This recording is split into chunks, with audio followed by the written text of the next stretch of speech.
Honnêtement, le bilan de compétences, ça m'a donné un truc mais complètement à côté de la plaque et pour tout te dire, je me sens encore plus paumée qu'avant.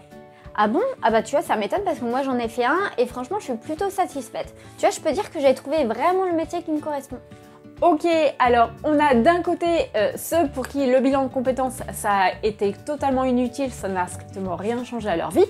Et de l'autre côté, on a ceux qui en sont plutôt satisfaits.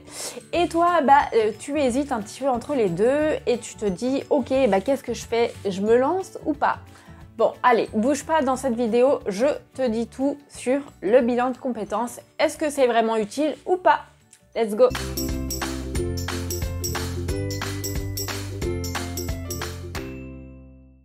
Alors, le bilan de compétences, est-ce que c'est vraiment utile ou pas?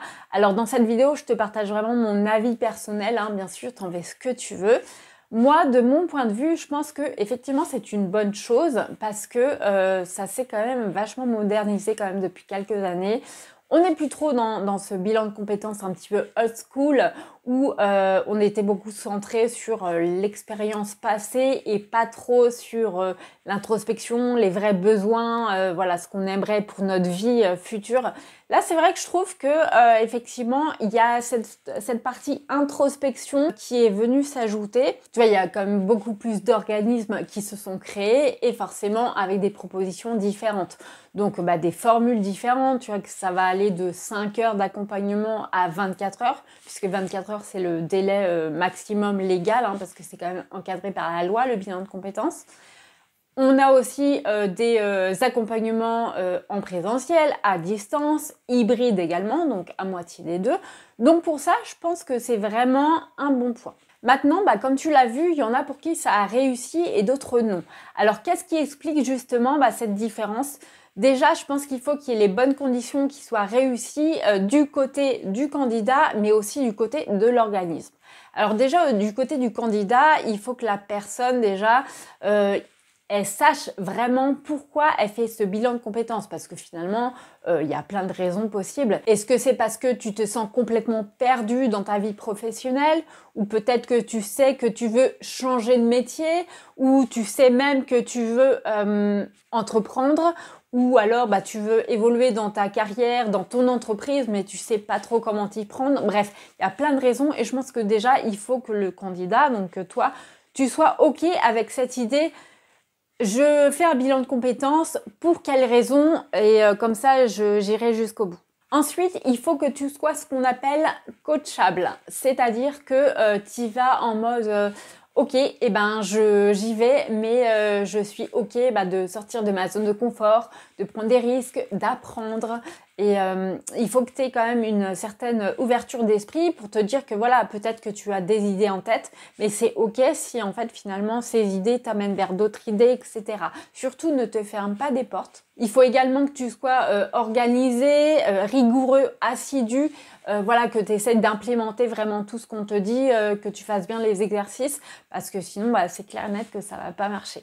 Tu vois, ce temps, c'est pour toi, c'est vraiment ton avenir qui est en jeu et c'est pour ça que c'est extrêmement important de pas prendre un rendez-vous comme ça à la légère, en mode « ok, vite, dépêche parce qu'après j'ai les enfants à aller chercher à l'école ». Bref, ça c'était du côté du candidat. Maintenant, du côté de l'organisme, bien sûr, il faut faire attention à bien choisir son organisme pour son bilan de compétences. Et ça, c'est vraiment propre à chacun parce que tu vois, il y en a beaucoup qui font cette erreur de se dire « ah tiens, Martine… apparemment, elle a fait ce bilan de compétences, cette formule, et à ce qui paraît, ça a super bien marché sur elle. Maintenant, elle s'épanouit dans sa vie. Donc, j'y vais. Sauf que non, parce que en fait, la formule qui lui correspond à elle ne te correspond pas forcément à toi. Donc, tu vois, il faut vraiment que tu prennes en compte ton mode de vie, tes contraintes, ce que tu veux vraiment, ce que tu recherches. Et également le feeling avec la personne que tu vas avoir en face. Maintenant, j'aimerais émettre un gros bémol sur le bilan de compétences parce que même si comme ça sur le papier ça a l'air top, pour moi il y a quand même deux inconvénients majeurs à ça. C'est que déjà c'est cher. Faut compter au moins 1000, 1500, 2000, même 3000 € parfois pour faire un bilan de compétences. Et là, tu vas me dire, oui, mais c'est bon, Priscilla, c'est l'IJP CPF, donc pour moi, c'est gratuit. Oui et non. C'est vrai, on a une chance exceptionnelle d'avoir le droit au CPF, mais déjà d'une, t'as peut-être pas l'argent qu'il te faut sur ton compte. Et de deux, ça reste de l'argent quand même. Donc c'est un peu dommage de l'utiliser quand même pour ce genre de choses, sachant que peut-être après il va falloir donc que tu te formes à ton futur métier. Et si ça se trouve, tu auras besoin d'une formation éligible CPF. Mais si tu n'as plus de CPF, c'est un petit peu ballot en fait. Et deuxième inconvénient majeur, c'est que je trouve que la France et donc les bilans de compétences sont quand même vachement en retard sur certains métiers et notamment tous les nouveaux métiers, les activités sur Internet. Le web, c'est vraiment pour moi un monde à part et ça reste des activités nouvelles et qui sont encore quand même bien méconnues. Tu vois, pour te donner un exemple, quand je me suis lancée en tant que rédactrice web SEO en 2019, mon code APE, c'est édition de revues et périodiques.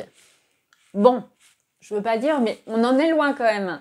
Donc c'est pour ça que pour moi, le bilan de compétences, ça va t'orienter vers des métiers un petit peu classiques.